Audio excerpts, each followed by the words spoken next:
Hey everyone, this is Gregory Hart. This is episode 31 of the Heart to Heart podcast. Today I'm joined by a very unique individual who applied herself and it really paid off. I am joined today by a mom, an entrepreneur, a chef, a wife. I am joined by season 11 champion of MasterChef, Kelsey Murphy. Kelsey, how are you doing today?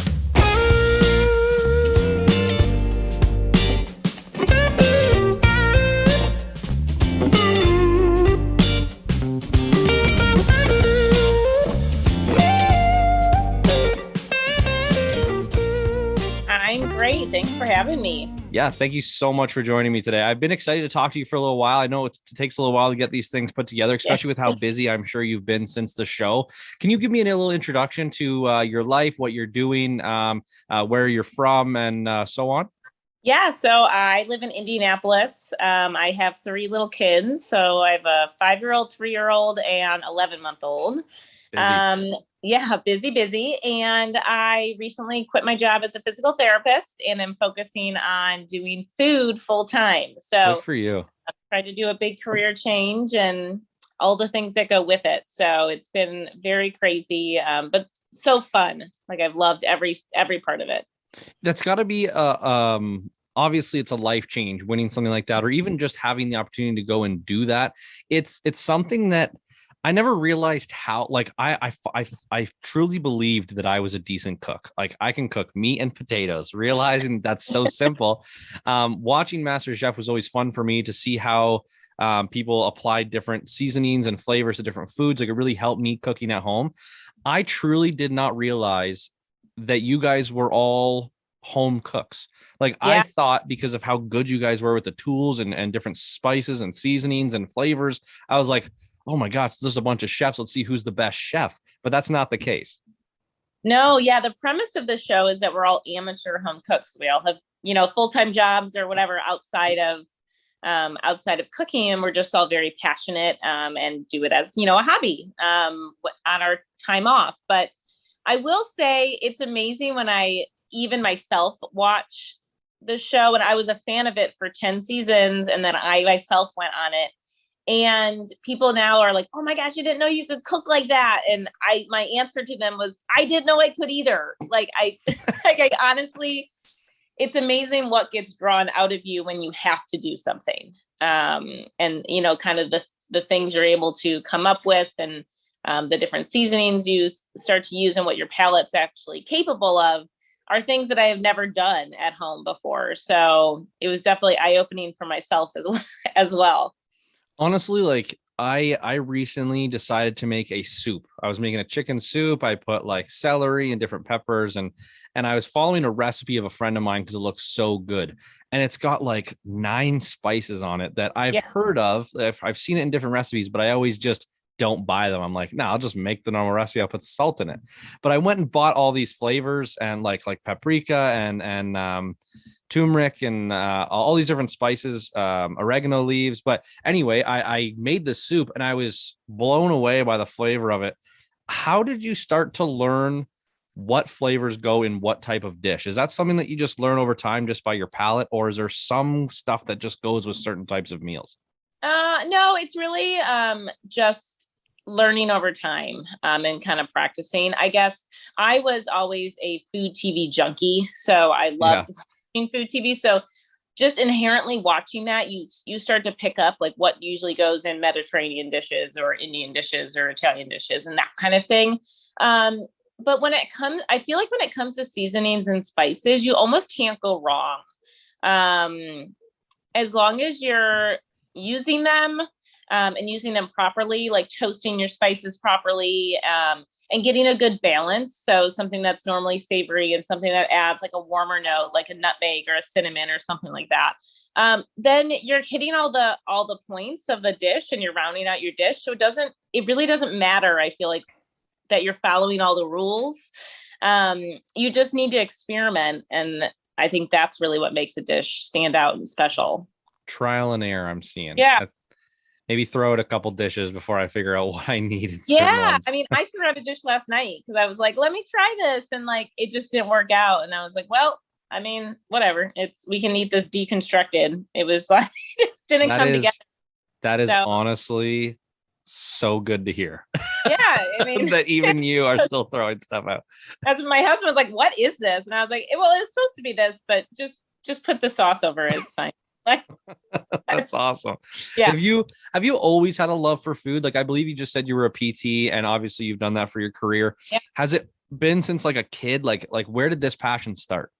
Yeah, I mean, I just like most people, I grew up in the kitchen with my family, just Italian heritage and Polish heritage. And so just very like food centered families. And yeah, it was just always like a passion of mine. I remember my like first food memory as a kid was sitting on my grandma's counter, and she literally let us just like raid her cabinet and just like put together whatever my sister and I wanted.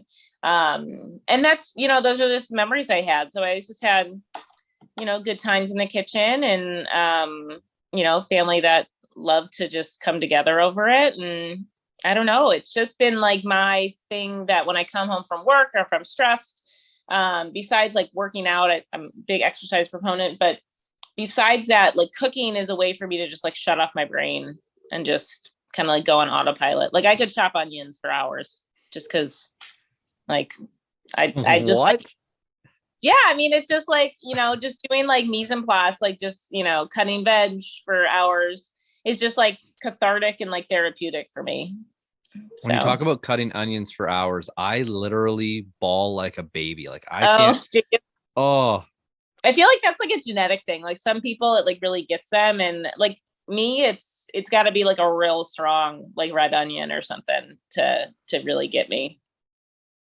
it's awesome to hear that you grew up in the kitchen. You grew up with your grandma letting you put whatever you wanted in stuff. I remember watching my parents cook as a kid and be so interested in it, and really never certain recipes I'd learn how. Dad taught me how to barbecue, that kind of stuff, like the generic stuff. But I remember making spaghetti so much as a kid, and just the way you end up loving what your family makes. You're like, just like your mom's recipe for spaghetti or chili or whatever it may be, that home cooking is a very hard thing to beat. And I've been trying to master that flavor for so long, like cook it how my parents did. And no wonder people want their grandparents' recipes all the time.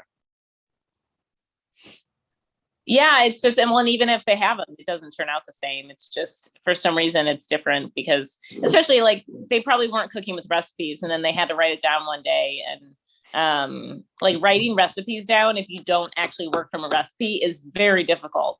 So that can be very challenging. Do you ever not use a recipe? Like I'm assuming that's true, but do you ever just start from like your basics, like chicken or pasta or potatoes, and just work through it? Yes, absolutely.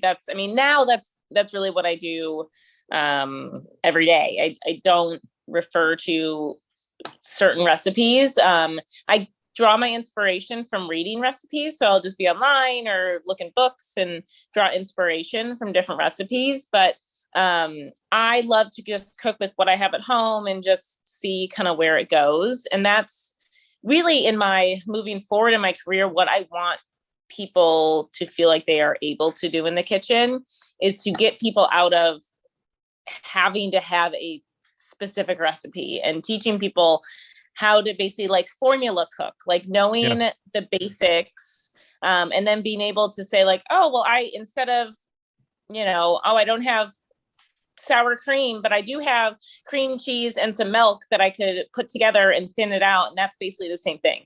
So that's cool. I want to teach people. Yeah. I just want to teach people how they can utilize what they already have at home and really break them from feeling so tied to recipes and feeling like they have to have all these ingredients to do something.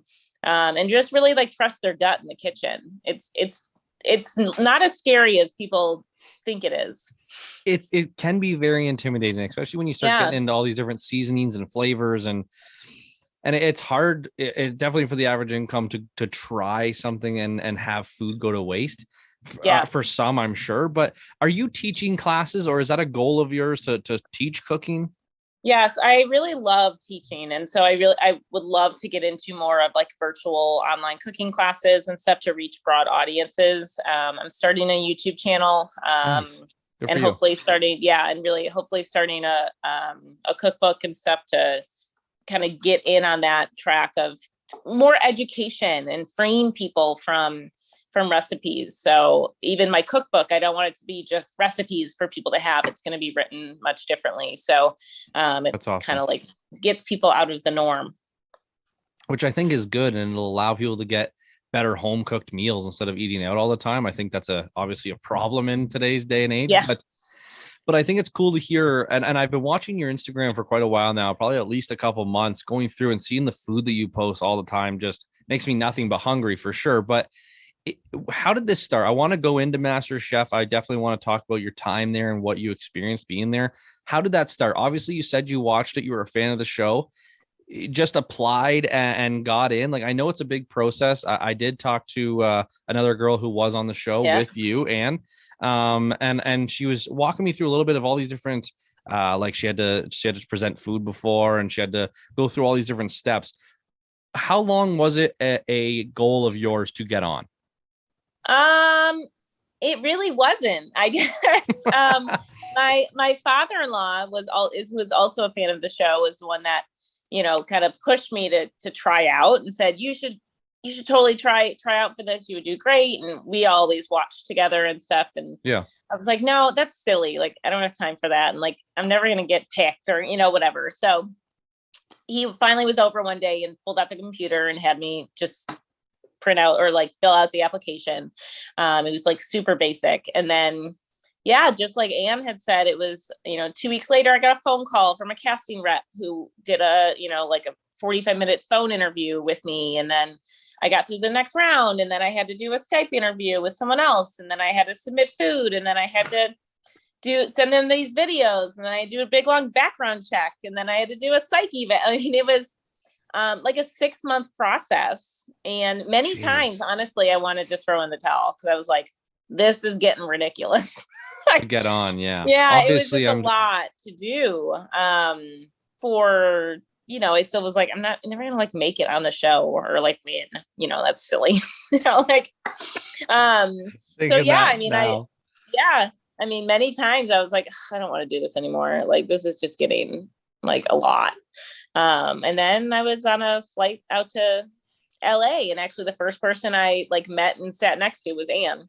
Oh, nice. Yeah, she was the first person I met when I got there. So it was just like such a crazy ride. And even honestly, the day before I left, even to go out to California, I was like, told my husband, I was like, I don't know if I can do this. Like, I mean, like, this is just looking crazy. back.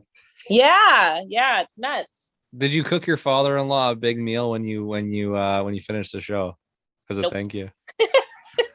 No, luckily he's a pretty simple man, so I can make him like cookies and like hot dog and crescent rolls, and he's happy. He's not like he's not like an adventurous eater. So, well, that's easy enough. Yeah, anyway. Spaghetti and meatballs is like his favorite thing that I make for him, so I can do that. I love spaghetti and meatballs too. That's a pretty basic, but that's a good one. Yeah. So going from there, you applied to the show, you went through all those steps, didn't know if you even wanted to do it, which is crazy to look back on now, thinking that you won the show. Yeah.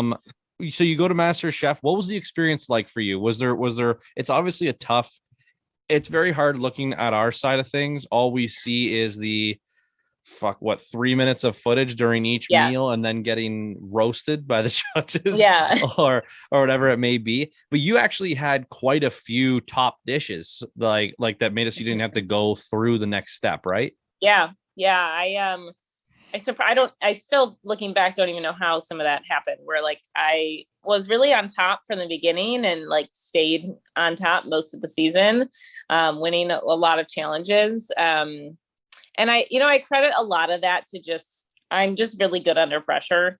And so I think like it played really well to my personality and my strengths that I don't think I was like the best chef there.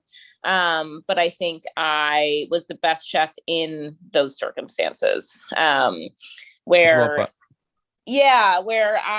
I can do well against the clock. I think well on my feet. I stay calm under pressure.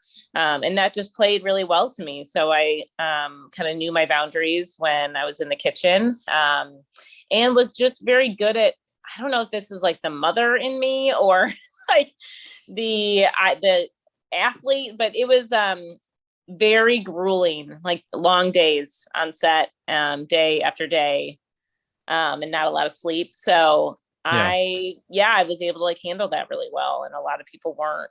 So you say maybe you weren't the best chef, but you were best under pressure. But in my head, the way I think of that is such a big component of being a good chef. Like when you're back in the kitchen, it's not like you're always just sitting there, cooking like you're in your kitchen. It's all crazy high pressure, in the back right? of the kitchen. Yeah, exactly. Everyone wants their meals. There's hangry people out there. You're dealing with so many different people, staff, all this different stuff. So it definitely goes into your win, and you being able to just concentrate and worry about yourself and get through that stress relief is huge. It definitely goes towards why you won.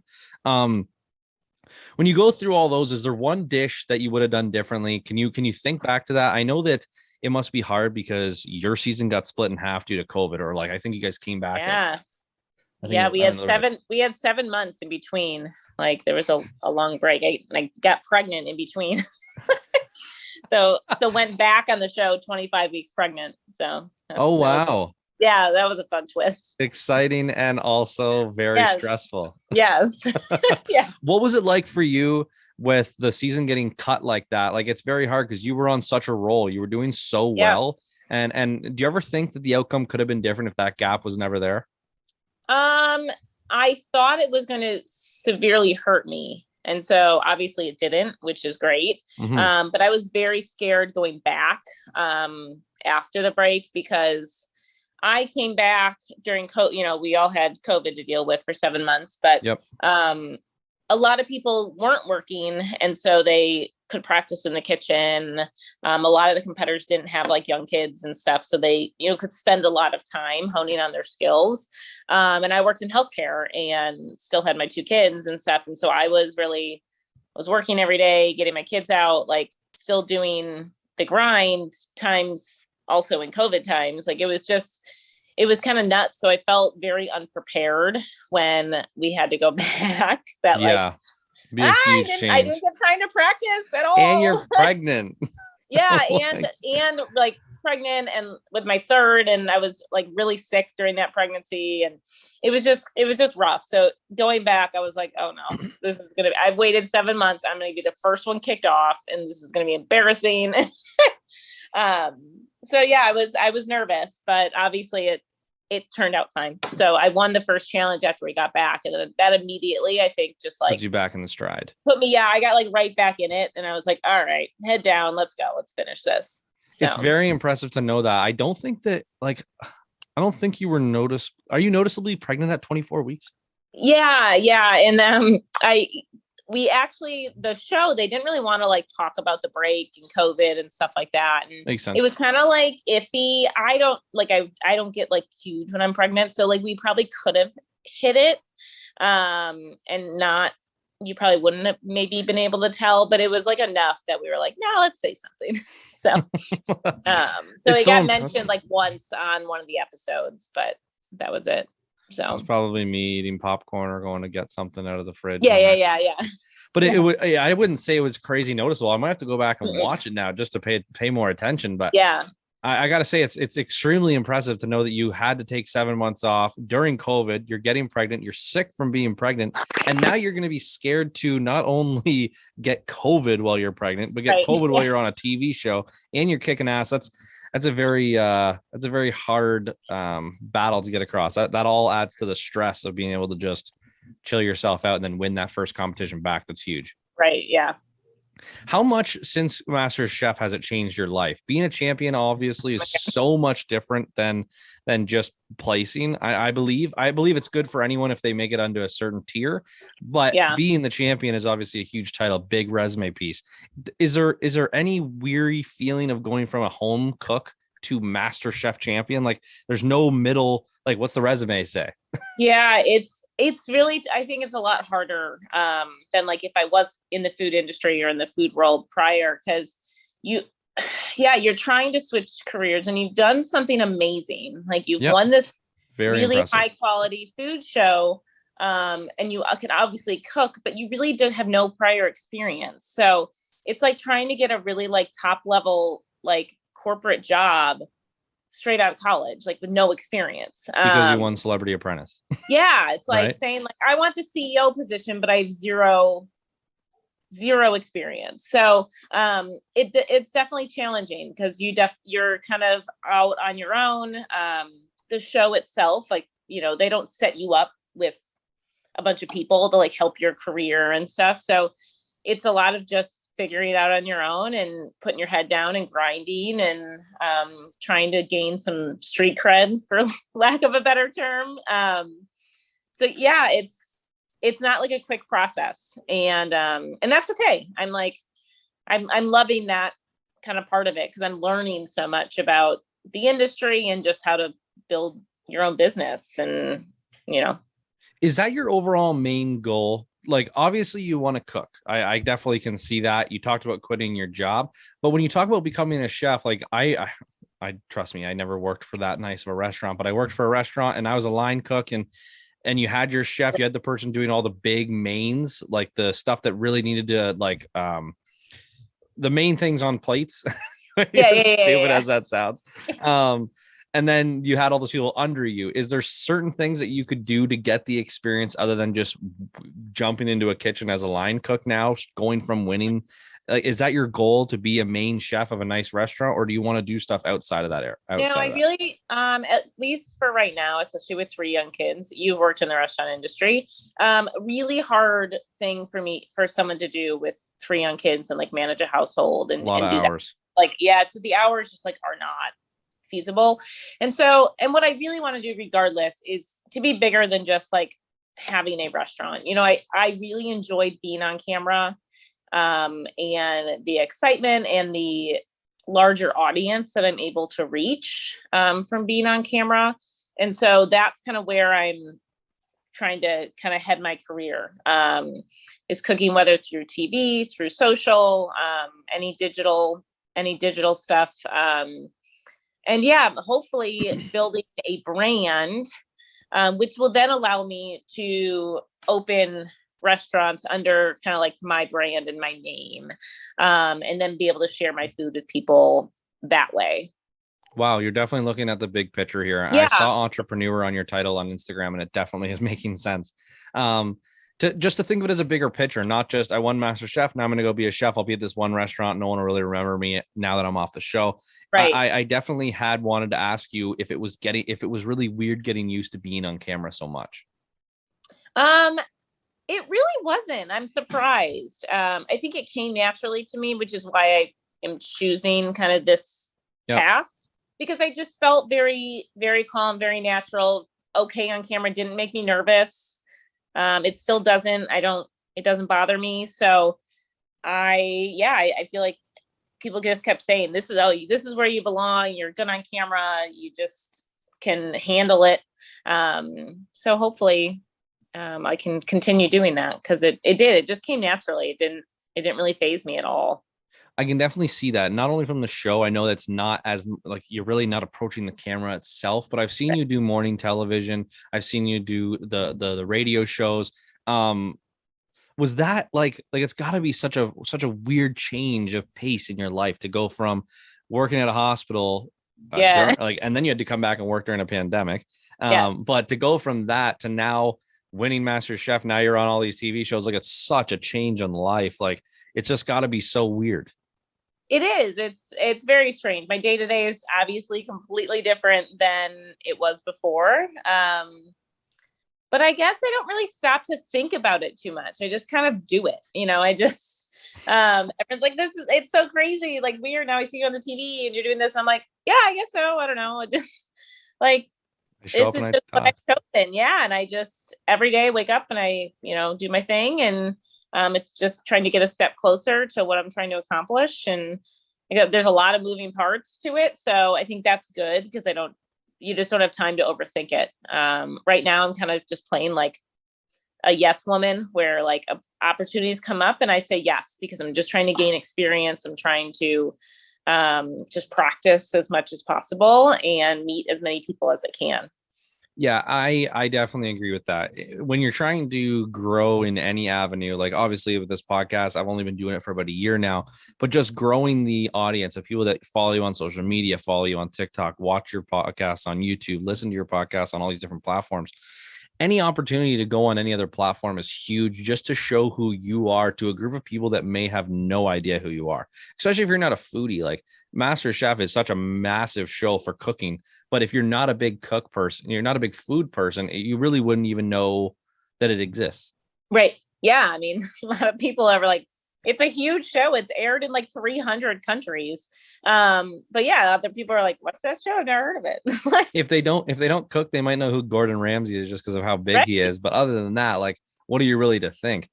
Right. But how was it meeting Gordon Ramsay? How was it being on the episode that brought in all these outrageous chefs? Yeah, that was so cool. I mean, again, you're getting like taken away from real life. Like you're getting thrown into like this fantasy world, especially as a foodie. That you're like, Yeah. what? Oh yeah.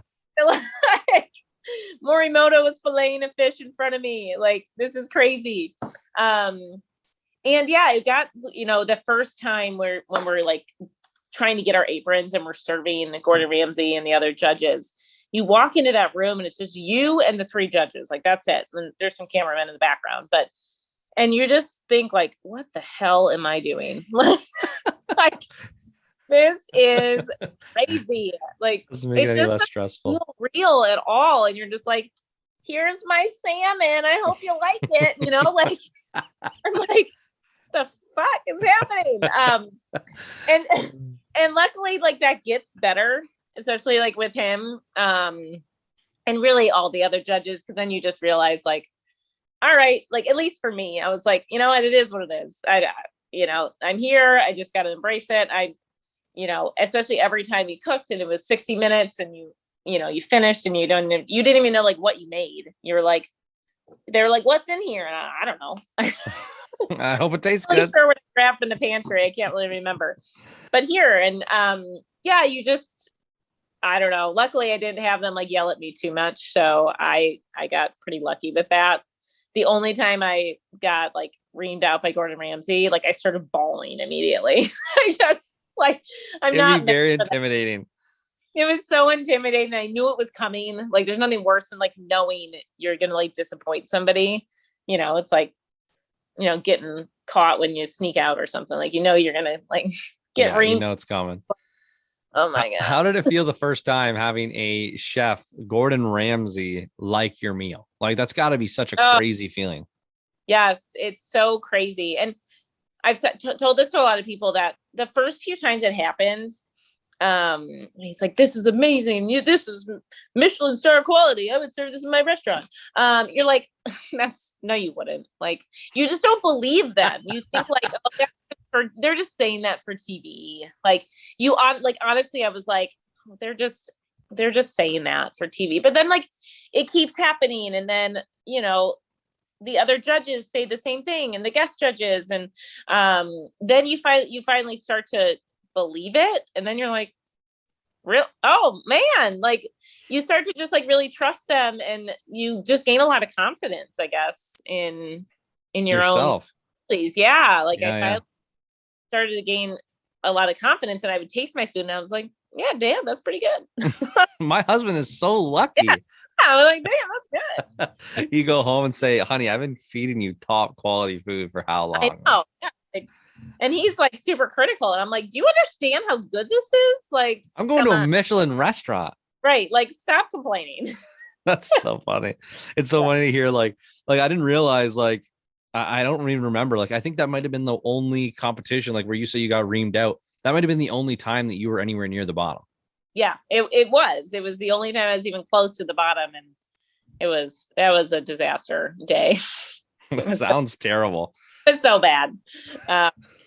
But yes, thankfully. If you could give a single tip or even a couple tips to someone who's just starting to cook, like someone who doesn't know nothing, like they can put a grilled chicken in a pan, make it dry and peel a potato. Like, is there any like tip you'd give to someone on just starting out cooking that you think would have helped you from the very beginning if someone didn't have the opportunity to cook with parents or grandparents growing up? Yeah, there's definitely a couple things. So make sure, I think one of the biggest things that inhibits people in the kitchen is like not having proper equipment. Like having one really good knife is so critical, like a sharp knife. So much time and so much like struggle is found in the kitchen when you have like a dull, like one of those crappy like chef knives. I know Honestly, exactly what you're talking about. yeah, and you're like trying to like cut into something and you're just like struggling to like get into it. So I urge people, like, get yourself a good knife and then like go on YouTube and like watch like a knife skills like class, Tutorial, you know. yeah. There's tons of them out there, and just learn how to chop vegetables, because it's huge. Once you have that confidence, I feel like, to get all your prep done and know how to like cut those things, I mean, you've like sailed through like 3 years of culinary school, I swear. Even just for timing, like Yeah.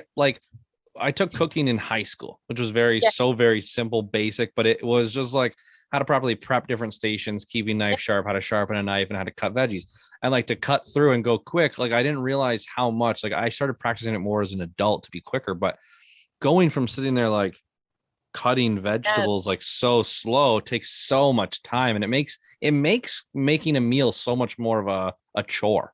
Yeah. Yeah. When like you can, in 5 minutes, you can have all your prep, like done and Exactly.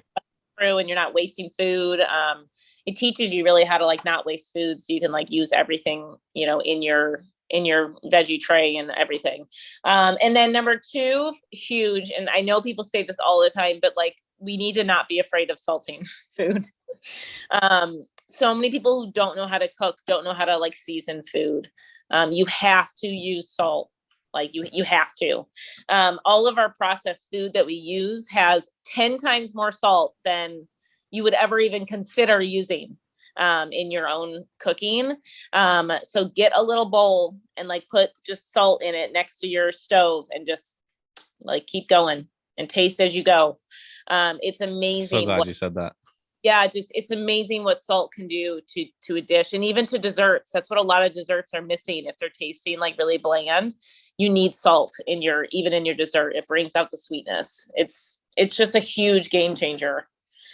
That's a very good tip, because I've definitely seen those videos where it shows you like the comparison. You always see it with like sugar. You see like a bag of sugar next to a can of Coke, but I've also seen the ones where it's like store bought, whatever it may be, and the amount of salt that's in them, and it's just like, oh my God. Yes, it's crazy. And so it looks daunting when like, yeah, you take a piece of meat and you're just like sprinkling, like you see chefs like going nuts with salt, but it needs it. Like it just, there's no other way to say it. Like, just try it. I promise. It's not going to like hurt your blood pressure. Like, I swear it's not. Yeah, Like compared to what's in them. compared to a microwave dinner or whatever. I mean, comparatively, it's such a big difference. It's very, very, very true. Like even just to take one of those TV dinners and look on the back at the sodium content, like the grams or whatever, and just putting that amount into a bag and just seeing how much you would have to put in that meal. Right. Like It's so terrible. This is something I really want to know, and it's because I love to cook. I really do. But I always hear different tips on how to cook chicken breasts properly. Yeah. I check them nonstop. I don't ever overcook chicken breasts. They're never dry. They're always juicy, because I check. How do I stop cutting into every single piece of meat I cook 100 times during its cooking process? Okay, so this is a really cool tip that I actually learned on the show. And it's using a cake tester. Have you ever heard this?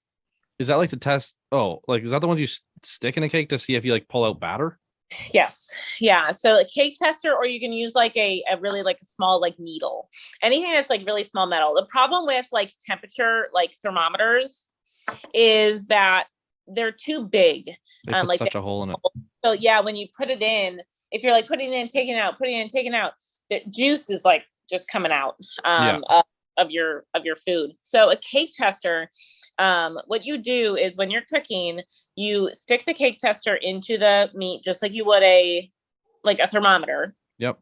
You pull it out, and then you take the cake tester or the needle, whatever you're using, and put it either on the like inside of your wrist or on the top of your lip here. Those are like your areas on your skin.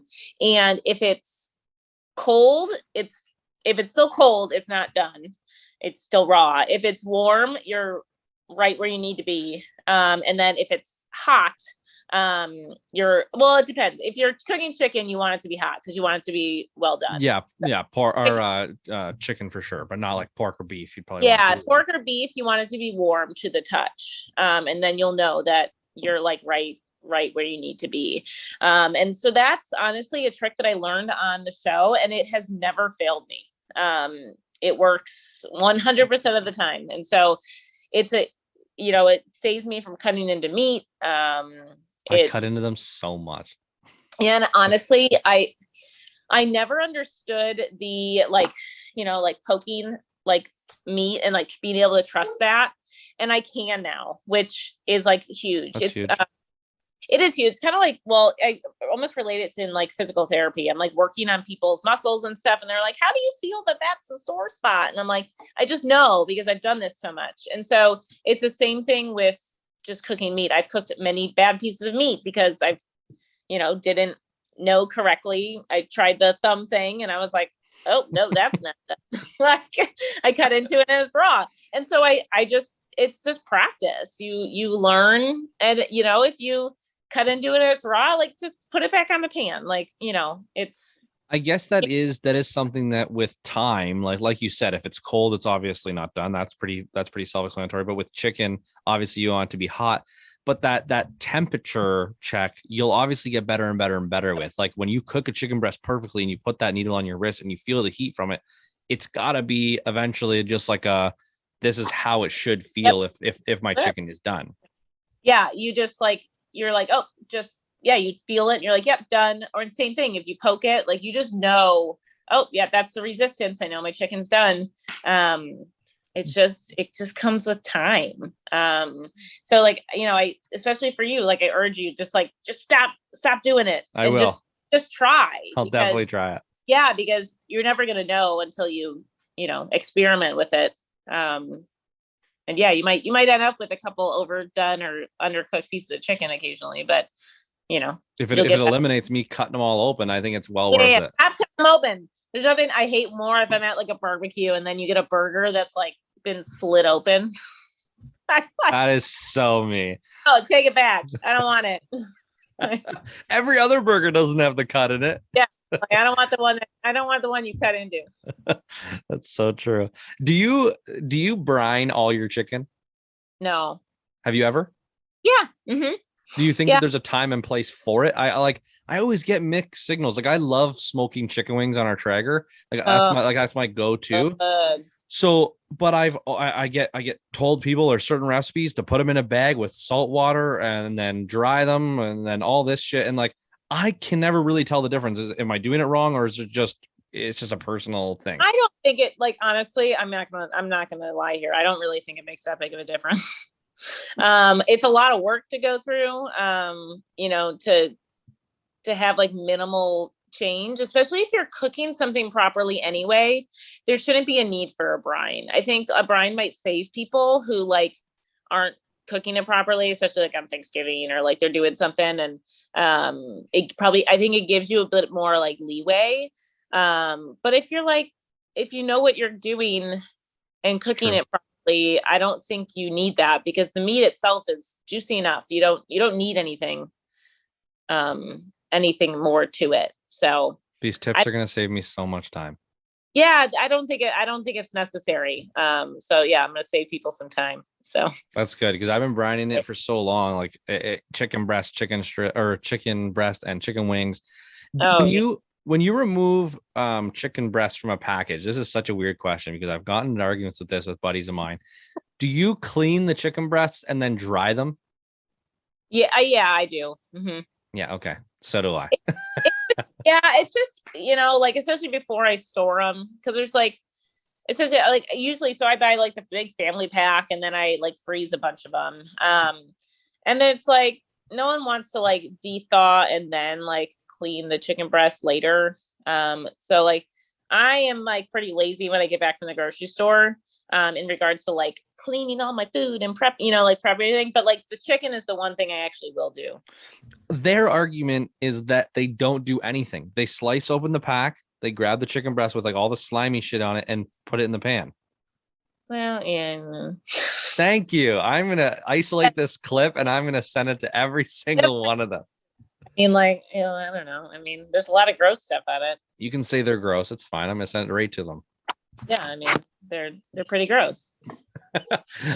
Is there food you don't like? Is there like, obviously I know that sounds so stupid, but sometimes chefs just don't, like, they've got a flavor for everything, or their mind can just get through different textures and flavors. Is there something that just you cannot do? I really don't like watermelon. What? Yeah, I know. It's really weird. I just don't like it at all. Like texture or so I don't know. Texture, the flavor is just kind of like, I don't. Do you like you don't like watermelon flavored drinks or anything then? Mm. Oh Nope. my gosh. I don't eat olives. I don't eat mushrooms. I don't eat sliced or I don't eat like whole tomatoes, like little tomatoes or like big ones. I'll eat it like diced up in like a salad or if it's in like a chili or something. But man, maybe I'm just picky. Yeah, watermelon's like my one thing. And grapefruit. I don't like grapefruit, but most people don't like grapefruit. Pretty gross. Yeah, grapefruit's nasty, but that's so funny. It's like, yeah, that's like the only thing I like really. I'm like, no grapefruit. Or no watermelon. That's so funny. What an uncommon like hate. That's like a kid's food, and like my kids have never had it. So wow. Sorry, do you watermelon? That's so funny. Do you have a go-to seasoning, like something that you can recommend to me to purchase, or even a brand of seasoning that you really like to use? I've really enjoyed the Traeger spices. I've always used those, but is there something that's your go-to other than salt? Oh, that's a good question. I don't really use specific brands. No. I guess being a chef, you use the different types of seasonings. You don't use pre-mixed stuff. Yeah. I don't really use any like pre-mixed stuff. I'm trying to think like maybe even a seasoning that's so underrated that maybe you put into most of your dishes because it just adds like a nice tone to everything. Ooh, that is a good question. Coriander is huge. A lot of people don't use coriander.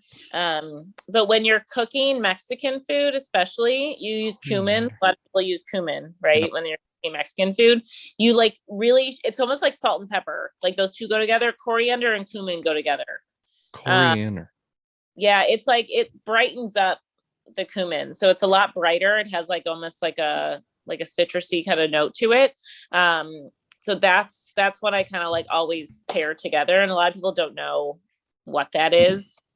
Definitely don't. I am like, I love heat, so like I always add a little bit of heat to my dishes. I think it just adds a lot of it just adds a different layer to your foods. Even if you can't detect it, you might not think like, ooh, that's got a kick to it or that's spicy. But it definitely like your mouth a little bit different. And I think it elevates your food a little bit. They either add cayenne or just crushed red pepper to everything. That's what I was going to ask, if it's necessarily a certain ingredient, but you said crushed red pepper, and what was the other one? Or cayenne pepper. Cayenne pepper. Yeah, I definitely got some of that. That was on the ingredients list. I got to start messing with what it can go in. I'm always afraid of ruining a dish. You like take so long to cook something and then you like throw some seasoning. It's like, oh my God, that's way too much. Yeah, there's certain things like, you got to be careful with, like that you can't, like those ones you're going to be safe with, but like, don't just go adding like a bunch of curry powder to like something. Like that's a way, and like not even a lot, just like even a little. Like you got to be careful with curry that. Powder strong. Or like harissa, or like, I mean, any of those like more unique spices, like you add a little, like an eighth of a teaspoon to that, and there's no hiding from it. So do you have any bailout, like this sounds so weird, do you have any like any bailout tips for someone who has maybe added too much seasoning to a dish? I'm assuming you just ruined it's ruined at that point. No, that's a really almost like more involved question than I wish. Like that, it definitely comes with experience, but you have to like understand the balance of flavors. So like just like in baking, how I said, if you add salt to it, it'll like bring out the sweetness. Yep. So like, just because like if something's too salty if something's too salty, you don't want to like add sweetness to it, because that's going to like further intensify that. So those two like work together. So you have to know like which things are opposing and like what will tone down what. So that's like a really hard thing. That's true. That Yeah. comes with So experience. like, too salty, you really want to like either obviously add water to dilute it, or even some sort of like dairy product. So cream or butter or something will help kind of like tone that down. I also didn't think about it because it's a very personal preference question. Like what's more to you might not be more to someone else, and certain flavors that you might use to disguise or hide something that maybe you've over put into a dish might not be something that someone likes. It's such a personal preference question that I didn't really think about. So like when I'm cooking, this can be a good tip actually. When I'm cooking, I will always have, like if I'm just cooking just blindly, no recipe, no nothing. If I'm making a sauce or something, I will always have like lemon juice near me. I will always have some butter. I will always have some honey. Okay. Always have some heavy cream. So those like 4 things, you can kind of like adjust the seasonings as you go. If you taste and you're like, something seems missing, then I'll just like try one of them, and then I'll just taste to see what the sauce tastes like again, and be like, did that help or did that make it worse? And then if it helped, then you go with it. If it made it worse, and I'm like, maybe it needs the honey, and then I'll try that. So you can honestly just like, I'm gonna have to try crazy. So many different things. Again, it's just about getting like forming your palate and just being able to taste it and think it, like understand like what flavors you can taste. It's like when people taste wine and they're like, ooh, I taste gooseberries, and you're like, what? Like I just started drinking wine, and I am such. It tastes sweet, white. I don't know, like. Exactly. Very well put.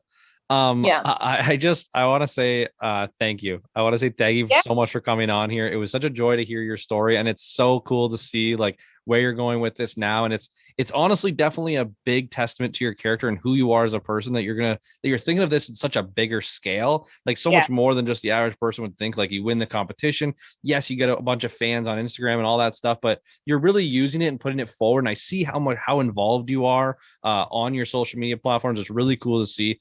Thank you so much. If someone wanted to start following you, see some of your recipes, maybe see if you start teaching some classes, where could someone see your content? Yeah, so all my branding is going to be under Chef Kelsey Murphy. So on Instagram, I'm Chef Kelsey Murphy. My website is going to be launching next week. So that'll be chefkelseymurphy.com. So everything will be under there. Same thing with my YouTube channel, Chef Kelsey Murphy. All of it is under that name. So you type that into Google and you will find me. Awesome. If you're listening to this right now and you want to feel like you're starving or feel like you need to eat immediately, definitely go follow Kelsey on social media. Her dishes are restaurant quality every single time, and it's so cool to see how she presents her plates and what she uses to flavor different stuff and see her recipes. It's so cool. I really truly do enjoy your social media page, and I do once again thank you so much for coming on here and sitting down with a small town kid on a podcast and talking about your crazy journey. Yeah, no, thank you. This is awesome. You're a joy to talk to. I really appreciate it. Thank you so much again. I wish you nothing but success, and definitely let me know when your website goes. We'll definitely share it on the social media and see how many people we can bring to it. Awesome. Thank you. All right, Kelsey, have a great day. All right. Thanks.